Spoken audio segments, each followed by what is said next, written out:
ASEAN envoy for Myanmar crisis arrives on first mission. Cambodia's foreign minister arrived Monday in Myanmar's capital Naypyidaw on his mission as a special regional envoy seeking to facilitate peacemaking in the fellow Southeast Asian nation. Bangkok, Cambodia's foreign minister arrived Monday in Myanmar's capital Naypyidaw on his mission as a special regional envoy seeking to facilitate peacemaking in the fellow Southeast Asian nation, which was plunged into an extended violent political crisis after the army seized power last year.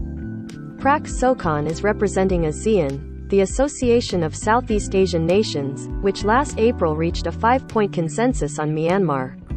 It called for the immediate cessation of violence, a dialogue among all concerned parties, mediation by an ASEAN special envoy, provision of humanitarian aid through ASEAN channels, and a visit to Myanmar by the special envoy to meet all concerned parties. The ruling Military Council of Myanmar, which is one of ASEAN's 10 members, has delayed implementation of its plan, even as the country has slipped into a situation that UN experts have characterized as a civil war. Neither the military nor its opponents have suggested mutually acceptable compromises that could stem the violence, much less resolve the political impasse overruling the country. Soon after their arrival for their 3-day visit, Prak Sokhon and his party, including ASEAN Secretary General Lim Jock Hoi, held a meeting with Myanmar's leader, Senior General Min Aung Hlaing, and other top officials, during which they discussed implementation of the 5-point plan, conditions for providing humanitarian assistance and cooperation with ASEAN, said a statement from Myanmar's Information Ministry. The statement, which described the meeting as a first step, said Min Aung Hlaing also presented his government's versions of the events leading to the army's takeover and the violence that followed it.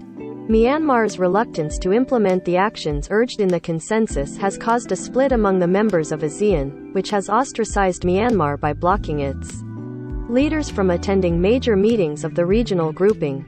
Min Aung Hlaing was not invited to last October's virtual meeting of ASEAN leaders because of that rebuke was issued shortly after Myanmar declined to let an ASEAN special envoy meet with its ousted leader Aung San Suu Kyi, who has been in detention since the military took power in February 2021. The army ousted Suu Kyi's elected government and then cracked down on the widespread protests against its action. After security forces unleashed lethal force against peaceful demonstrators, some opponents of military rule took up arms.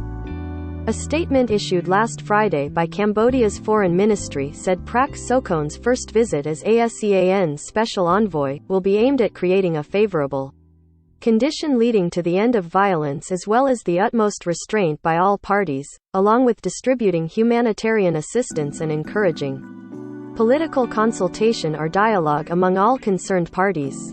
Prak Sokhon became the ASEAN special envoy after Cambodia took over as this year's chair for the regional grouping. Cambodian Prime Minister Hun Sen expressed interest in engaging more closely with Myanmar's generals and in January this year became the first head of government to pay an official visit to Myanmar since the army seized power. In February, however, he expressed pessimism that the crisis there can be resolved anytime soon. According to Cambodian officials, Myanmar's military have given permission for ASEAN's envoy to meet with other members of Suu Kyi's National League for Democracy Party. However, virtually all its major leaders are jailed, like Suu Kyi, or in hiding to escape arrest. The most important opposition force in Myanmar currently is the National Unity Government, a shadow civilian administration established largely by elected lawmakers from Suu Kyi's party who were blocked from taking their seats by the army takeover. Prak Sokhon said last month he believes he should meet with Myanmar's National Unity Government even though the country's military considers it a terrorist organization. All of its civilian leaders are in hiding or in exile.